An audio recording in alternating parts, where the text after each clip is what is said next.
Son las 9:03 en el gobierno de la mañana, gobierno de la Z101, lunes 12 de agosto. Y como hemos empezado la semana, hemos dicho cargados de mucha información, de muchos temas de interés. Es propicio comenzar también con invitados importantes de gran categoría profesional. En el caso que hoy nos concierne, tenemos a un abogado, doctor Olivo Rodríguez Huerta, que ha cultivado. Vamos un poquito, porque sabes que hay gente ha cultivado. Hay algunos colegas que dicen, no, pero usted no es doctor, no, es licenciado. Ha cultivado. Un artesano. Con experiencia en más que claro que sí. Un artesano del derecho. Ha cultivado, un obrero del derecho, ha cultivado el derecho administrativo en la República Dominicana, ha sido un gran promotor y también de sus opiniones como experto en el derecho constitucional y sobre todo fija opinión sobre temas de interés, temas públicos. Hemos visto sus temas, sus opiniones sobre temas como el fideicomiso público, cuando había todo aquel tema de si era una herramienta o no de privatización, daba su opinión sobre diversos temas relacionados al debate público. Y ahora que hablamos de reforma constitucional y del interés de generar una serie de cambios en nuestra Carta Magna, pues también el doctor Rodríguez Huertas, el licenciado Rodríguez Huertas, ha estado dando su opinión en distintos medios de comunicación del país, y el gobierno de la mañana, gobierno de la Z101, como principal plataforma de opinión, pues le tiene hoy como invitado principal. Buenos días y bienvenido a esta cabina. Muchísimas gracias, es un gusto compartir con tantas personas queridas y admiradas. Rosendo. Buenos días, don Olivo Rodríguez Huerta. Para nosotros, como le decía nuestro coordinador, un verdadero honor y un privilegio tenerle en esta mesa. Ex embajador de la República Dominicana, también debí decir, claro, ante el Reino de España, y mi país favorito, el coprincipado de Andorra. Claro. Me voy a vivir a los Pirineos después que abandone. Hay el fresco ahí. Sí. Hay un debate. Hay como 100 dominicanos más o menos viven allá. La economía es buena. La economía trabajan, sí. Y muchos niños tenían un acuerdo con el Consejo Nacional de la Niñez, y varios niños dominicanos fueron adoptados por familias andorranas. Vaya. Sí, había Andorra la vieja. Hay un amplio debate legal en el país. El presidente de la República ha anunciado que va a proponer una reforma a la Constitución, y es un proyecto que estaría llegando al Congreso el 16 de agosto. Hay muchas opiniones. Yo he visto una suya. Usted dice que la decisión del presidente es un acto de coherencia y de responsabilidad política. ¿Eso por qué? Y otra cosa, ¿cuáles aspectos de la Constitución del 2010 usted considera que deben de ser las debilidades de la Constitución del 2010 que deberían corregirse con este nuevo esfuerzo? Bueno, me voy por la primera. Sí. He señalado que es mi opinión, que es un acto de responsabilidad, de coherencia política, porque tanto para en el proceso electoral del año 2020 como para el proceso electoral del año 2024, el presidente Abinader ha insistido a que al menos dos temas de los que están en la Constitución, él quería hacer un aporte para su fortalecimiento. El relativo a la consolidación del sistema de elección presidencial de 2 periodos y nunca más, que quedó plasmado en la Constitución del año 2015, pero que había estado también en la Constitución del año 2002. Y el otro trata sobre continuar con el proceso de consolidación de la autonomía y la independencia del Ministerio Público, que, lo he dicho en muchas ocasiones, realmente fue la Constitución del año 2010 la constitución más transformadora del Estatuto del Ministerio Público en toda nuestra historia constitucional. Hasta el año 2010, prácticamente el universo de los miembros del Ministerio Público en sus distintos estamentos eran designados por el presidente de la República. La designación de los miembros del Ministerio Público hasta la Constitución del año 2010 era un tema que tocaba mucho a los liderazgos locales en las distintas provincias, porque de los cargos que eran ofertados por los líderes políticos en el campo provincial, estaban justamente los cargos de fiscalizadores, de procurador fiscal, y en aquellos lugares donde son sedes de departamentos judiciales de provincia, también ofertaban la Procuraduría de Corte. Eso hasta la reforma del año 94 de la Constitución también pasaba con los senadores, con el tema de los jueces. Es decir, la preponderancia de quiénes iban a ser los jueces en las distintas provincias la marcaban los senadores. y sobre todo los senadores cuando se correspondían con el partido oficial. Entonces, la Constitución del año 2010 hace una auténtica y verdadera revolución en ese campo. Creo que uno de los aportes mayores de la Constitución del año 2010 fue sentar esas bases de un ministerio público fundado en un sistema de carrera, ¿no? Unos mecanismos que garantizan un acceso producto de unos estudios en la Escuela Nacional del Ministerio Público, y usted va ascendiendo hasta llegar a la edad de retiro que se consagra. Y ese régimen de inamovilidad quedó allí. La única excepción fue para la figura del Procurador General de la República y una parte o la mitad de sus procuradores adjuntos, pero prácticamente el universo de los miembros del Ministerio Público quedaron fuera de la égida del Poder Ejecutivo. La razón, siempre, y esto ha sido objeto de la discusión pública, ha estado en que el Ministerio Público o la Procuraduría General de la República ha tenido la atribución de elaborar algo que en realidad forma parte de la función, de una función pública administrativa de administración activa, que es lo concerniente a la formulación de la política del Estado contra la criminalidad. Me gusta hablar de la política criminal. El Estado no debe tener una política criminal, sino la política del Estado contra la criminalidad. Y esa política del Estado contra la criminalidad tiene dos vertientes. Un componente que es el más amplio, el más permanente, el más continuo, que es la parte de la prevención, que realmente quienes deben ejecutar todo lo concerniente a la política de prevención del crimen son las instituciones de la administración, en el ámbito de la educación, en el ámbito del deporte, en el ámbito de las instituciones que luchan contra los instrumentos de prevención de la droga, etcétera, etcétera. Es decir, hay una cantidad de políticas públicas transversales que deben ser puestas en marcha por la administración. Entonces, esa función de carácter preventivo, que era lo que mantenía ese vínculo tan directo con el Poder Ejecutivo, realmente nunca ha tenido éxito, porque lo que se promovía desde el estamento de la Procuraduría General de la República no llegaba a poder surtir sus efectos, porque esto es algo que debe estar en la cabeza misma de instancias ministeriales, poder elaborar y diseñar ese tipo de políticas. Y entonces, bueno, pues ese aspecto era que mantenía ese vínculo, pero el punto de partida, eso hay que reconocerlo, es la Constitución del año 2010 la que realmente consagra las reglas de la autonomía del Ministerio Público en cuanto se aleja su dependencia del Poder Ejecutivo. Obviamente queda este otro aspecto, que es la injerencia de que la cabeza del Ministerio Público la designa el presidente de la República, y que es una designación que es de libre nombramiento y remoción por ser un funcionario de alta confianza política del presidente. Y el vínculo que esto puede tener en relación a la funcionalidad de una autonomía que le está consagrada, que tiene una defensa constitucional, que el que no la quiere ejercer, eso es su problema, pero el hecho de que el titular del Ministerio Público tenga esa condición en la forma que está hoy día prescrita, le permite una serie de poderes. Es decir, la cabeza es una institución jerarquizada, y en consecuencia le permite dar órdenes, instrucciones generales y particulares respecto de la totalidad de los miembros del Ministerio Público, e incluso abocar competencia al ejercicio de determinada persecución o investigación de delitos que esté en las distintas instancias del Ministerio Público. Y a través de esos instrumentos, entonces se pueden generar debilitamientos, porque el desconocimiento de las instrucciones generales o particulares, el desconocimiento de la capacidad de avocación que puede ejercer la cabeza del Ministerio Público puede dar lugar a la aplicación de sanciones disciplinarias a quienes gozan de ese estatus de carrera. Entonces, por eso es importante lo que está proponiendo el presidente Abinader, de continuar con ese proceso de fortalecimiento,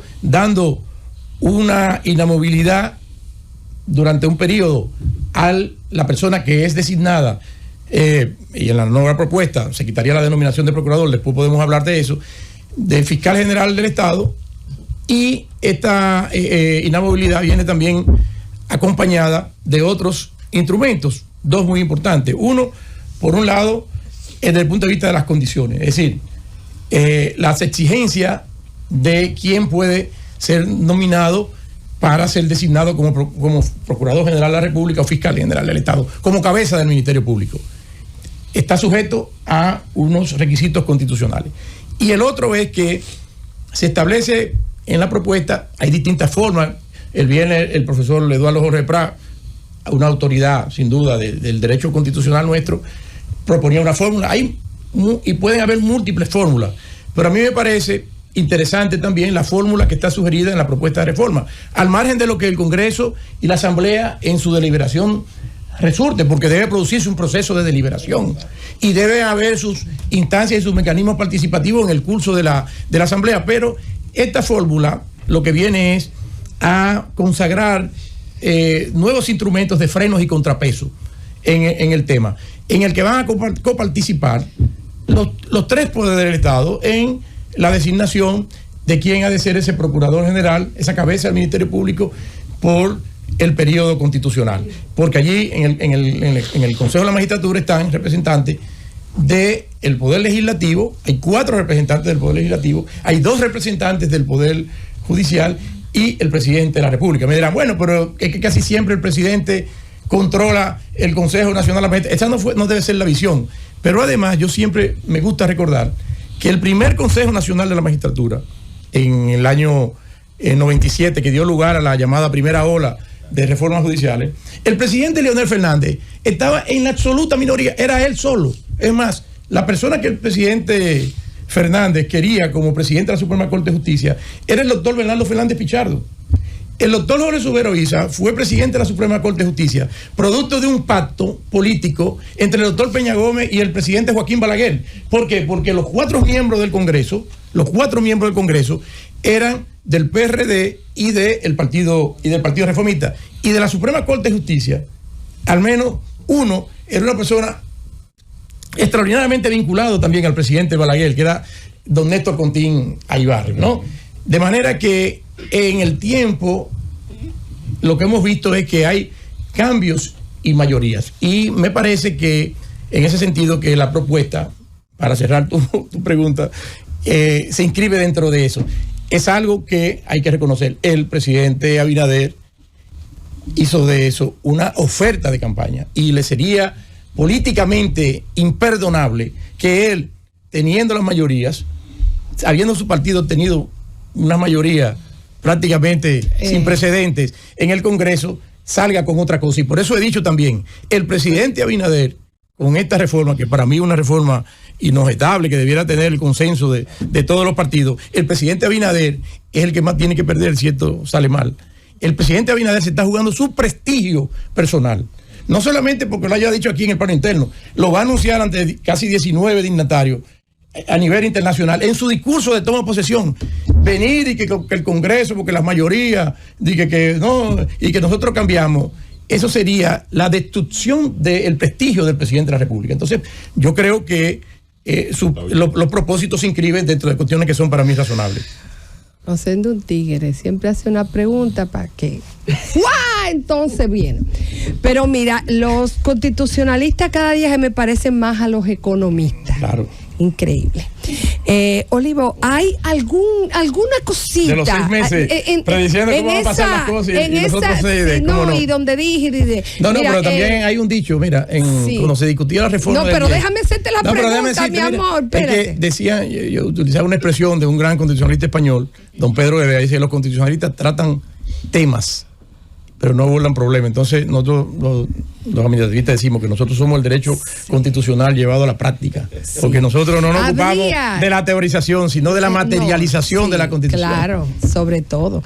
Mira, Olivo, habría en esa propuesta inobjetable que tú dices, ¿habría algo que el constitucionalista Olivo entienda que puede ser por lo menos pronunciado alguna propuesta, so pena de que, no sé, hay algo, alguna cosita? Mi querida Susana, no he dicho que esto es un tema que ya que compete a la deliberación. Aquí hay una propuesta sobre la mesa. A la Asamblea podrá mirar otros mecanismos. Eso no va a pasar porque ya se dijo nuestro que no amigo, se puede. Nuestro amigo Vinicio Castillo Semán dice que eso deberá ser con la ratificación del Senado, otros que deben participar ambas cámaras, es decir, mecanismos hay múltiples. Oye, Olivo, pero el propósito es, pero yo le pregunté a Olivo, ¿usted encuentra alguito ahí que usted cree que no está de acuerdo, que puede ser objetado? A mí me gusta totalmente la propuesta como está. Me gusta. Es inverosímil. Bien. Bueno, expresar mi respeto, que fuimos... Lo que no significa que no existan otros criterios y otras voces y que pudieran mejor fundadas, ¿no? Claro. Bueno, expresar mi respeto y afecto. Fuimos vecinos, una oficina al lado de la otra por casi espacio de 2 años. Sí. Ya no somos vecinos, lamentablemente. Aquí hubiésemos querido. Pero para mí sentía un gran prestigio particular, derivado precisamente de estar tan cerca de un jurista de verdad. Hay que decir que le cabe perfectamente y me quedo corto. Mi admiración de siempre. Hay discusiones que se han planteado esencialmente respecto al carácter de cláusula pétrea, al tema de la modificación de la posibilidad de reelección presidencial. Eso es un elemento que está en debate. Y otra parte, la comunidad jurídica debate mucho el tema de los transitorios. Muchos dicen, bueno, ya el transitorio cumplió su fin, ¿de qué manera yo lo reactivo? Y si esa modificación constitucional pudiera de alguna manera reactivar algunos liderazgos políticos. Quisiera con tu claridad y con tu profundidad que me abordaras precisamente esas dos cuestiones que se están discutiendo. Bueno, cuando se habla y se menciona la expresión de cláusula pétrea, si nace, perdón, mi querido amigo, está escuchando, se incomoda bastante, no hay cláusula pétrea, ¿no? Exacto. Son determinados textos que dentro de la Constitución se ponen que no pueden ser objeto de una modificación constitucional. Básicamente esa es la esencia de la llamada cláusula pétrea. Eso tiene en las discusiones entre politólogos, constitucionalistas, no es un tema exclusivo de juristas.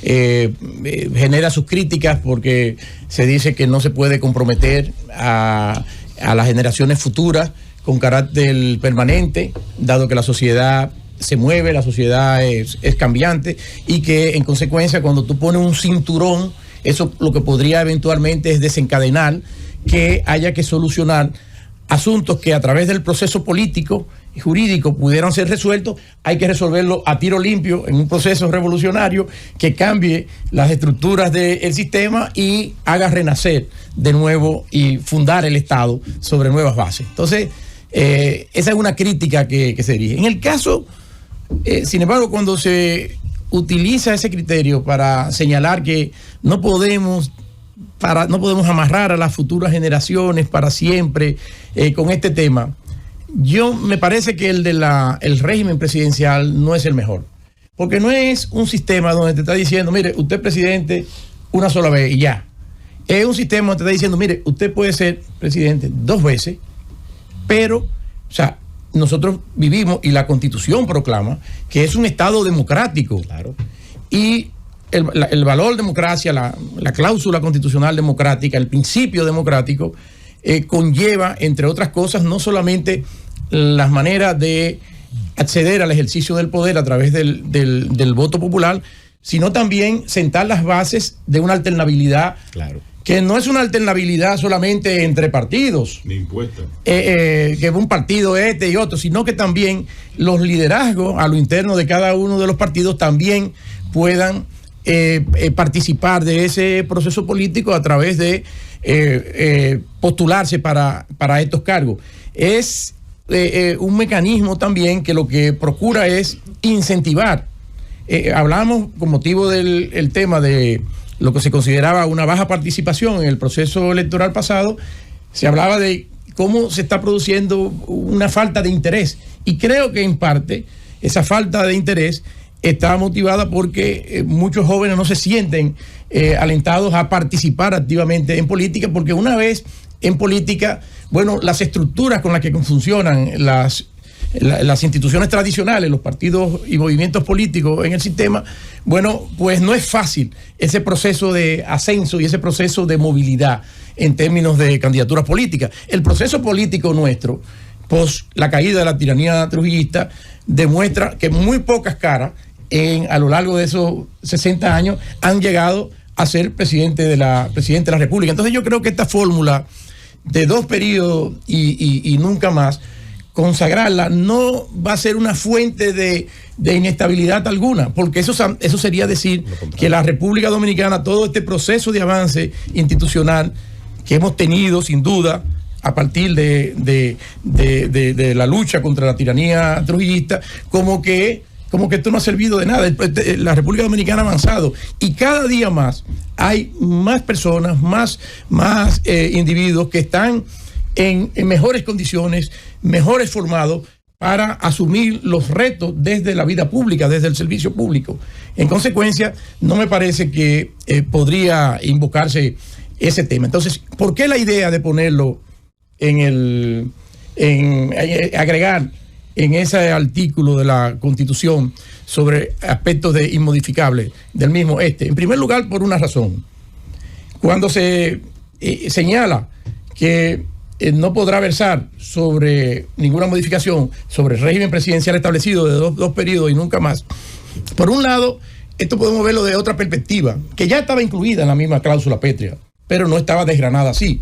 El llamado principio del régimen, claro, el principio democrático. Claro. Cuando se suscitó el conflicto en Colombia con el presidente Uribe, claro, la Corte Constitucional en el gobierno del presidente Uribe le dijo, no, espérese, ya usted ha sido 2 veces, claro, un tercer periodo, eso atentaría contra el principio democrático. Y la Constitución se basa en el principio democrático. De manera que al margen de que eso no tuviera, eso se deriva, la adición que se está poniendo se deriva precisamente de esa inmodificabilidad que existe respecto de el régimen democrático, el principio democrático, el sistema democrático como cláusula inmodificable que ha estado durante ya muchas décadas en la Constitución. No es una creación tampoco de la Constitución del año 2010 ni mucho menos. Entonces es importante que se establezca en ese artículo. Ahora bien, por ejemplo, hoy el amigo Vinicio Castillo señalaba, miren, mucho cuidado con eso, porque así como se modifica eso, entonces puede venir otra modificación.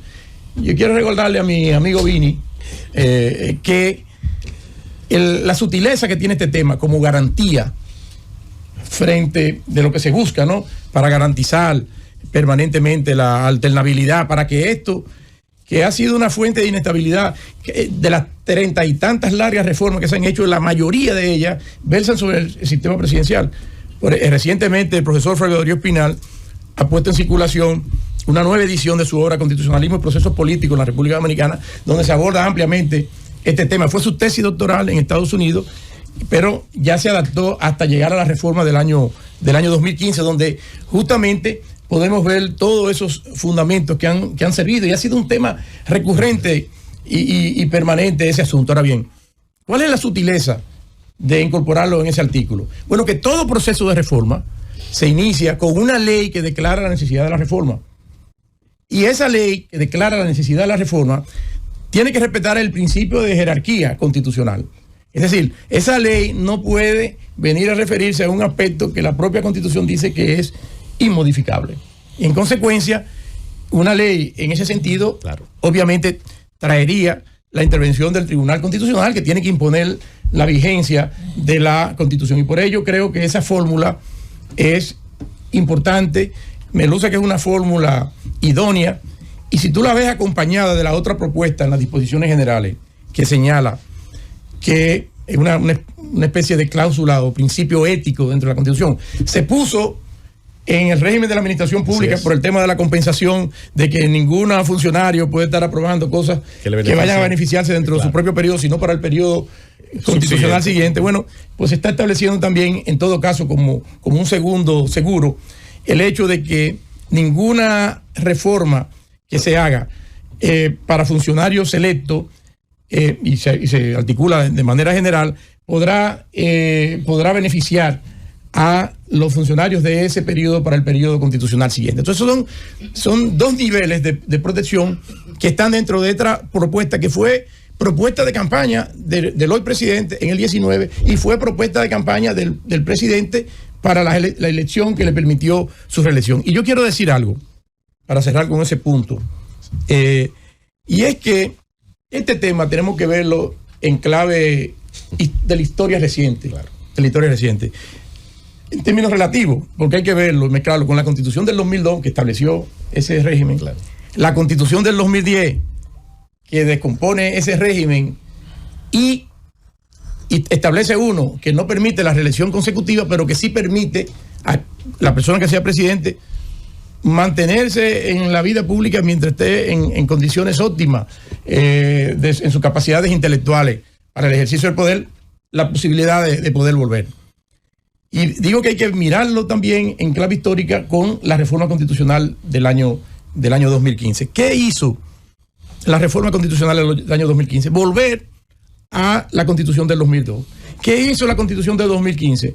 Cumplir con prácticamente el único punto que no fue respetado en el amplio proceso de deliberativo que precedió a la reforma constitucional importantísima del año 2010. El único proceso, el único tema de todo lo que se llevaron en las consultas populares por todo el país, al que no se le hizo caso, fue al del 2 periodos y nunca más, el mantenimiento de esa fórmula. Y eso se impone. Por ello yo digo que la propuesta del presidente Abinader satisface lo que dio lugar a una discusión y finalmente a una división política entre dos grandes líderes del Partido de la Liberación Dominicana, el presidente Medina y el presidente Leonel Fernández. ¿Por qué satisface esta propuesta? La propuesta del presidente Medina en el año 2015, su propuesta de reforma constitucional, porque, bueno, mantiene como el régimen idóneo presidencial el de 2 periodos y nunca más. ¿Por qué satisface? Satisface también lo que fueron las posiciones del presidente Leonel Fernández. Bueno, porque recuerden que la parte que se consideró políticamente no cumplida del pacto de Metro Country Club era el de los candados. Los famosos candados. No es casual que se utilice la expresión la expresión candado. Ese tema viene por eso. Y el argumento fundamental que señalaba el presidente Leonel Fernández era que había que establecer en la Constitución mecanismos que dificultaran que un presidente pudiera promover reformas del régimen presidencial para su propio beneficio. Bueno, pues esa cláusula también está propuesta. Y yo creo entonces que desde el punto de por eso yo digo, realmente no comprendo bajo qué argumento podrían los partidarios, tanto del presidente Medina como del presidente Fernández, oponerse a una propuesta en esa dirección, porque, insisto, lo que hace la propuesta del presidente Abinader es satisfacer, consolidar lo que fue la propuesta del presidente Medina en el año 2015 y llevar a cabo, materializar lo que fue la propuesta insatisfecha del presidente Fernández con motivo de las discusiones de esa constitución de la y los transitorios. Olivo, espérate. Bueno. Mira, yo estoy aprendiendo mucho con todo eso que tú estás diciendo. Sí, yo estoy aprendiendo. Campesino embullado. Yo sí digo, recuérdate. Y yo de Bánica. Mira, Olivo, todo lo que tú estás diciendo habla claramente de que hay una desconfianza entre los actores políticos de primer nivel. Nadie confía en nadie. Eso es. Ninguno de ellos cree en el otro. Así es. Entonces, el presidente Luis Abinader, que yo estoy apoyando la propuesta que él hace para la reforma constitucional, el presidente Luis Abinader, eso es lo que le está diciendo a todos. Yo no creo en ninguno de ustedes, porque cada vez que han tenido la oportunidad de hacer una cosa para beneficiarse, ustedes lo han hecho. Eso es lo primero, ¿verdad? Y el otro tema que te lo mencionaba Conde ahora mismo, el tema de los transitorios, que se habla, y lo dijo el presidente, va a mantener el transitorio contra Danilo. Contra Danilo. Y se va a poner un transitorio contra él. ¿Qué explicación tiene eso constitucionalmente hablando? Bueno, las dos cosas. Yo creo que tiene una vertiente. La primera es de tipo político y la segunda obviamente tiene el componente jurídico, constitucional. La del componente político tú señales, es decir, ahí realmente es un tema de una desconfianza, pero por eso he dicho y señalé hace unos minutos de que con esta propuesta de reforma el presidente Abinader se juega su prestigio. Sí, es así. Se juega su prestigio político. Varias veces aquí. O sea, cualquier cosa que salga rara de esto, sí. todo el mundo lo va a entender muy claro. Pero además, él ha hecho un énfasis muy especial, más allá del plano local. O sea, hacer un compromiso ahora como que él va a hacer el próximo 16 de agosto. Lástima que no sea, me hubiese gustado más que fuera en el salón de la Asamblea Nacional, pero va a ser el Teatro Nacional convertido en instrumento de físico de la celebración de la Asamblea Nacional. Un compromiso de esa naturaleza, o sea, venir con otras cosas, eso sería.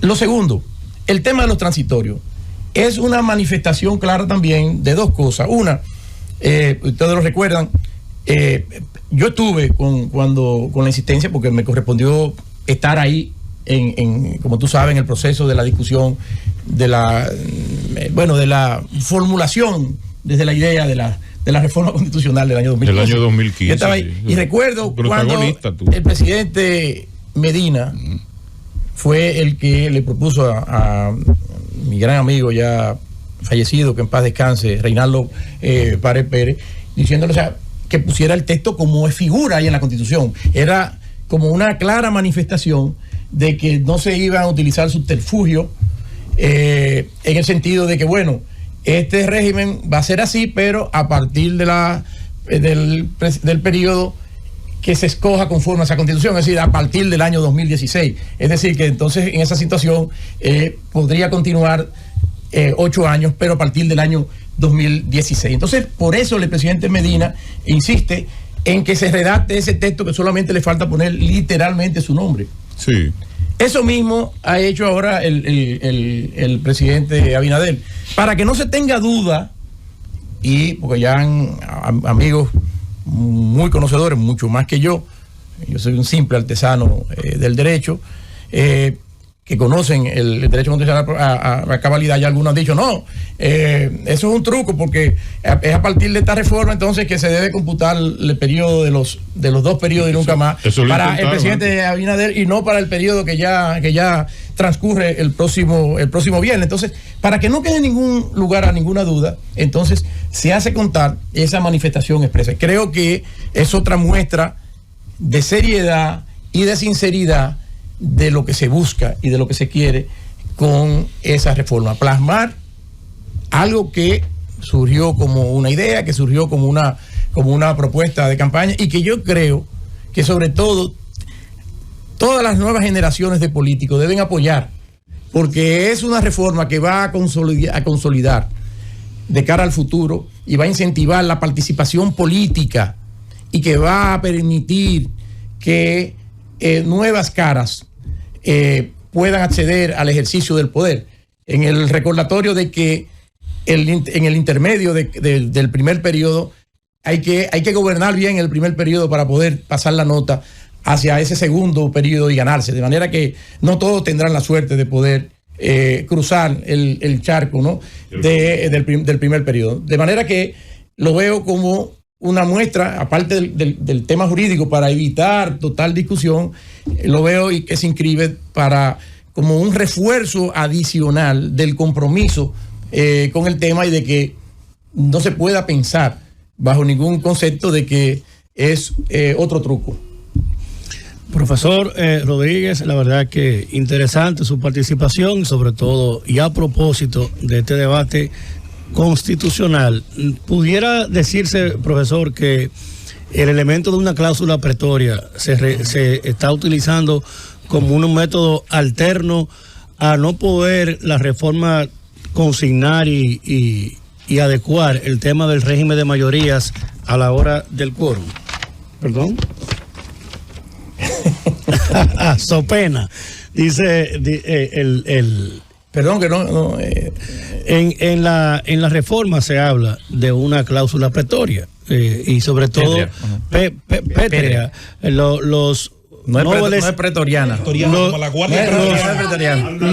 Los nobles del derecho entendemos, ¿verdad?, de que quizás el surgimiento de esta cláusula, que no hace otra cosa a la gente en sentido llano que esté escuchando, el que va en un carro público, lo que quiere decir esto es que sería una condición que no puede ser modificada. Es una cláusula que va a adquirir las condiciones de principio constitucional permanente, y que sería como la suerte del régimen democrático, el régimen republicano, a los fines de que la gente lo entienda. No es algo nuevo, es una civil, democrático, es un tema de de darle el concepto de una reelección nada más a un presidente, darle a esto la categoría de ser un acuerdo de la República Dominicana, un acuerdo del Estado. Siendo eso así, se estaría trabajando esto como una forma para no verse precisado a modificar lo que son los regímenes de quórum y de mayoría en una próxima reforma. Es decir, en principio se hablaba de modificar el régimen y de que, bueno, para una próxima reforma vamos a establecer que para que se pueda modificar no será la otra tercera parte. Una parte de la doctrina habla de que esto pudiera implicar un referéndum porque tiene que ver con un método de cambio de la propia Constitución, y otros entienden, y por eso la pregunta al académico, de si esto es una forma de no verlo precisado, a no cambiar la forma de elección, sino de darle una condición que la pueda tomar el Congreso actual o la Asamblea Revisora. No, todo lo que esté en una propuesta, o sea, el gran protagonista, una vez se active el procedimiento de la reforma, todo el gran protagonismo de este tema recae, y la responsabilidad, en la Asamblea Nacional Revisora. En este punto, volvamos a algo que ya se ha señalado. Pudieran haber otras fórmulas, pero fíjense ustedes por qué es importante que sea este mecanismo. Porque hoy día el partido de gobierno tiene más de las 3/4 partes de la matrícula de ambas cámaras. Pudiera modificar todo en lo absoluto, sin necesitar de las otras fuerzas que interactúan en el seno del Congreso. Y como este ha sido un tema tan recurrente, como esto ha estado en el ADN, en la sangre de la política nacional, vernos constantemente inclinados a reformar la Constitución para el tema de acomodar el régimen presidencial a las cuestiones de la mayoría de turnos, creo que es mejor blindar de esta manera. Me parece que el debate en cuanto a este punto, como sugerencia, lo inició el profesor Milton Ray Guevara en una entrevista muy interesante que tuvo sobre este punto, y ha tomado más cuerpo que el de establecer mecanismos que vengan a dificultar en términos de quórum, porque la verdad es que podrían darse esas mayorías de manera aislada o a través de alianzas políticas que vengan y vuelvan a cambiar ese régimen. Me parece que desde el punto de vista de la finalidad de lo que se busca, a través de este mecanismo es más prudente. Pero ese será un tema que ustedes, los legisladores, tendrán que debatir, y debatirán las distintas alternativas. Pero me parece que, pensando de cara al futuro, me parece que este es el mecanismo ideal. Olivo, tú has explicado de manera brillante en qué consiste y se fundamenta la real independencia del Ministerio Público. Claro. De hecho, el presidente de la República solamente tiene injerencia, potestad para nombrar al procurador y a un porcentaje de sus adjuntos. El presidente de la República hoy día no puede nombrar ningún procurador fiscal, ningún procurador de corte. Entonces, pero bueno, el presidente insiste en que la verdadera independencia del Ministerio Público está dada en función de que el presidente de la República no elija al procurador.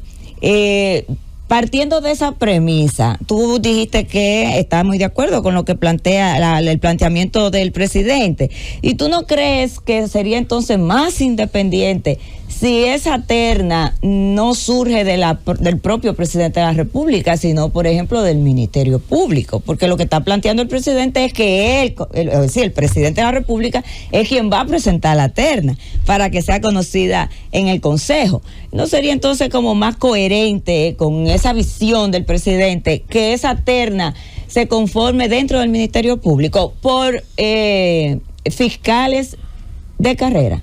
Bueno, es que tampoco, fíjese, todo el sistema, querida Julieta, todo el sistema constitucional y sobre todo las relaciones interorgánicas dentro de los poderes, se basa en la búsqueda de un equilibrio de freno y contrapeso, y de que si tú creas unos mecanismos donde desde un cuerpo de un estamento del Estado se puedan todos atrincherar, todos a uno, eso podría ser un poco delicado y atentar contra un buen nivel de sistema de frenos y de contrapeso. Entonces crear, fíjense los problemas. Estas cuestiones tienen que ser llevadas y tampoco podemos perder la perspectiva comparada sobre los temas.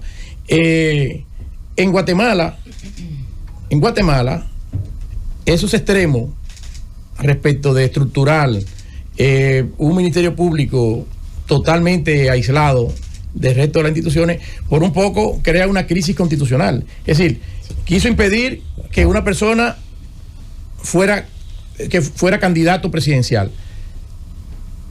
Una vez siendo candidato presidencial, inhabilitaron a pedido de la fiscal general del Estado al movimiento político que le ha dado soporte. Es decir, después de electo, se intentó también desde el estamento del Ministerio Público sentar las bases para declarar que esa elección era nula. Y todavía se llevó al irrespeto de todas las delegaciones internacionales que estaban allí presentes, que tuvieron que esperar a lo largo de todo el día. La mayor parte tuvieron que decir, porque ni siquiera le permitían al presidente Bernardo Arévalo que se juramentara. Entonces las cosas... Esa independencia 100% entonces no es sana. Las cosas tenemos... No, ahora bien, ¿cuál es el logro de la independencia? ¿Qué significa? Las dos condiciones que están allí. Una, la inamovilidad. Y dos, las condiciones de que no reúna el requisito de ese vínculo directo y partidario. Que eso en algunas ocasiones puede ser bien, en otras ocasiones no puede ser lo ideal. Entonces, lo que se busca es eso. Lo que se busca realmente es ir dando un paso hacia adelante. Por eso yo siempre he dicho en todas mis intervenciones, no se puede decir que con esta reforma constitucional es que se va a crear la independencia desde el punto de vista jurídico, pues la independencia se ejerce, no solamente la formal, es también la material. Desde el punto de vista jurídico, la independencia del Ministerio Público la hizo la reforma constitucional del año 2010. Yo lo he dicho y lo he proclamado. ¿Qué es lo que hace esto? Que sigue ese proceso de fortalecimiento, estableciendo esa inamovilidad de la cabeza del Ministerio Público, estableciendo la inamovilidad y estableciendo unas condiciones que lo separen de los compromisos directos de carácter político. Y se añade ahora el hecho de que van a coparticipar para su designación los tres poderes. Entonces es un buen ejercicio de frenos y contrapesos que es parte del sistema del sistema democrático. Y creo que en ese sentido, al momento, es una reforma que a mí me luce prudente y que puede, que lo que hace seguir en lo que fueron logros precisamente de quienes hoy día son oposición política, que fueron los que abogaron por esa independencia y esa autonomía del Ministerio Público. ¿Qué es lo que se hace ahora? Seguir consolidando ese proceso y dando un paso más allá. De manera que no me parece realmente un inconveniente este mecanismo.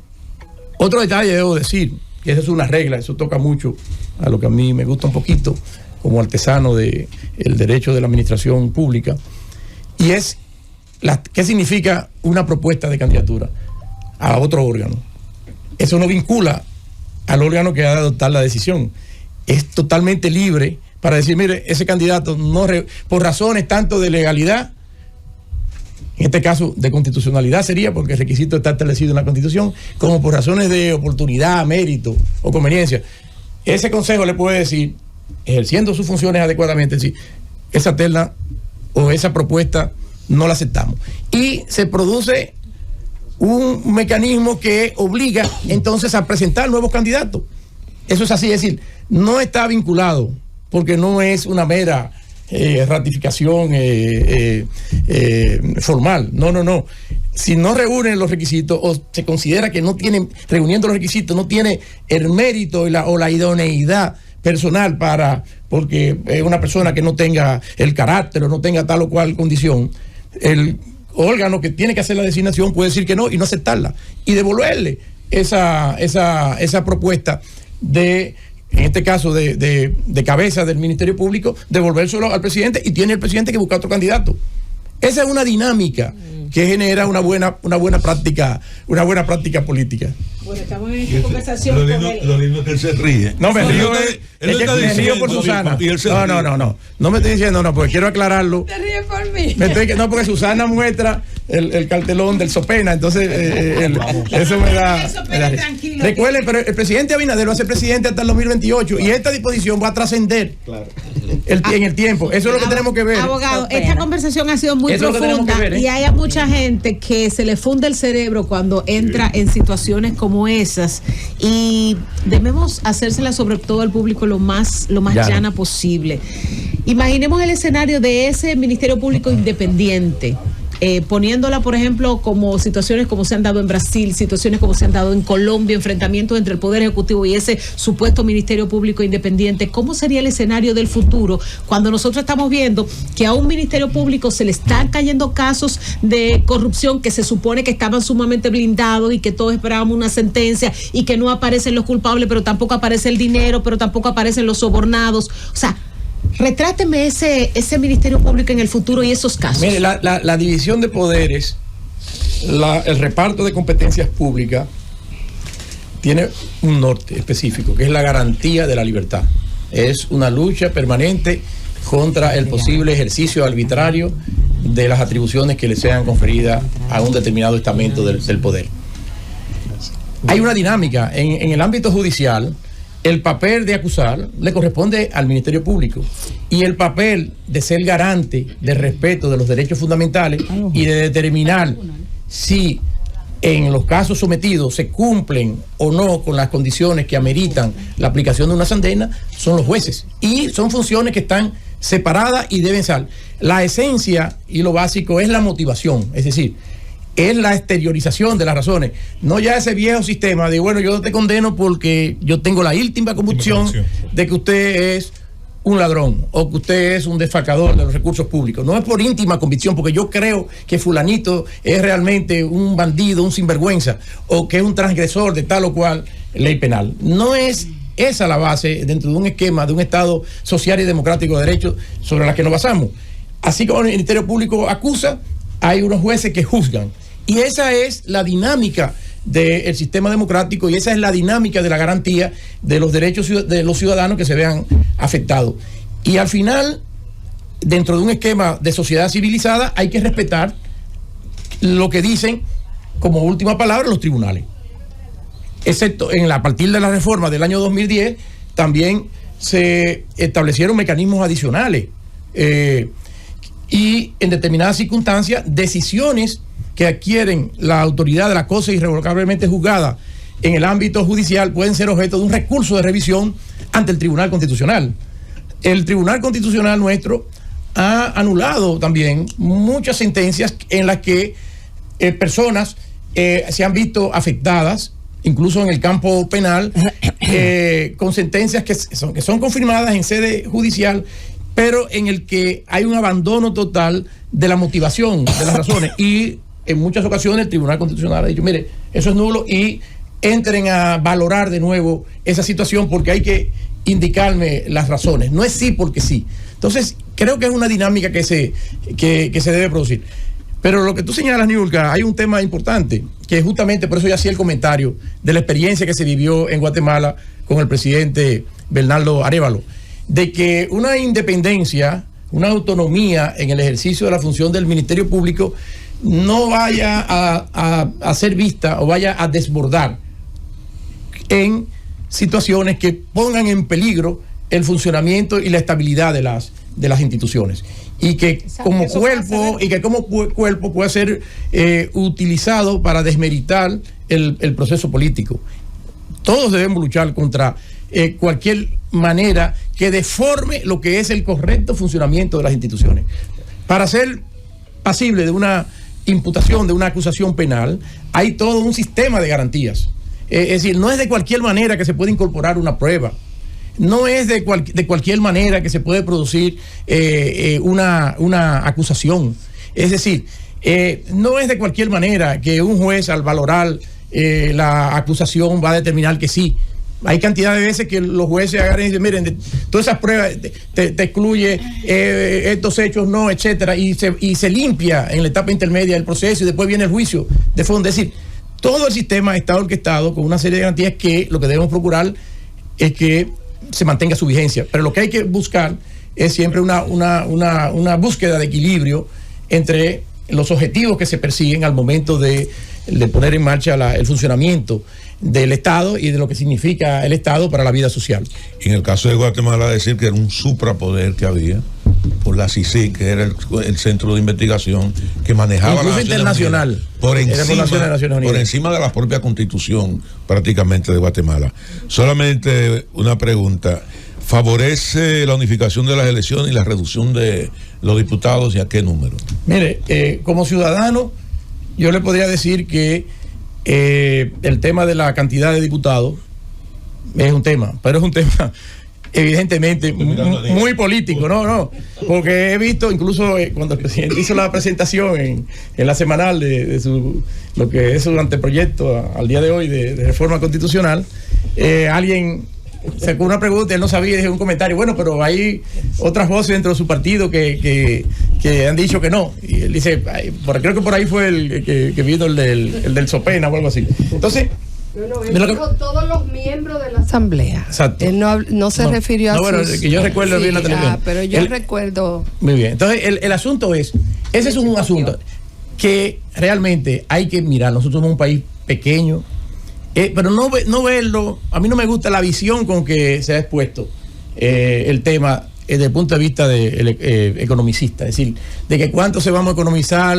si no hay más diputados. Eso no tiene realmente importancia. Y debo decir que esto que voy a señalar fue una idea que me transmitió un amigo, un politólogo, Diomedes Mercedes, en el sentido de que realmente lo importante, el objetivo de o fundamento de esa reforma de reducción tiene que ser razones de racionalidad, es decir, de racionalidad. El tamaño de nuestra nación amerita que en función del crecimiento de la población siga creciendo el número de personas que vayan a la Cámara Baja, a la Cámara de Diputados. Eso es todo un tema. Entonces allí creo que deben ser esas las razones que deben primar, pero será un tema en el que lo político sin duda va a prevalecer sobre lo jurídico. Y con el otro aspecto de la unificación, es todo un reto. Mañana creo que Julio César Valentín está presentando un libro. Él ha escrito un poco sobre ese tema, sobre si se han obtenido los resultados, los beneficios producto de la separación de las elecciones, y al parecer los datos empíricos señalan que no ha tenido ese resultado, y en consecuencia volver a ese esquema es una posibilidad. Pero para mí eso de esta reforma, los dos aspectos esenciales son los primeros que habíamos favorece Olivo Rodríguez Huertas el uso de la herramienta. No quiero meterme mucho en el campo que es totalmente de lo político. Favorece el uso de la herramienta del plebiscito o referéndum vinculante, puede ser, como elemento que selle los cambios constitucionales. Sabemos que Europa, América Latina tienen ejemplos del uso del voto directo para la ratificación, el caso europeo de la entrada a la OTAN en aquellos años, o el caso de la Constitución del 78 de España refrendada en el voto popular. ¿Entiende que es necesario para la República Dominicana aplicar ese tipo de herramienta, o es algo que pudiera tal vez irse ensayando? No, está previsto para determinados temas en la Constitución. Hay determinados temas. Pero no lo hemos hecho todavía. Bueno, porque si no se han tocado los temas que conciernen a ese aspecto, no es necesario. Okay. Pero hay un conjunto de temas que están previstos en la Constitución. En esta reforma, tampoco, como está propuesta, no quedaría cubierto para la exigencia de un referéndum aprobatorio. O sea, por eso hay procedimiento constitucional ordinario, que es el que se va a seguir ahora, y un procedimiento constitucional que conlleva un referéndum donde la decisión de la Asamblea está sujeta a lo que y queda vinculada por la decisión del sí o no mayoritario en una participación del 30% del electorado.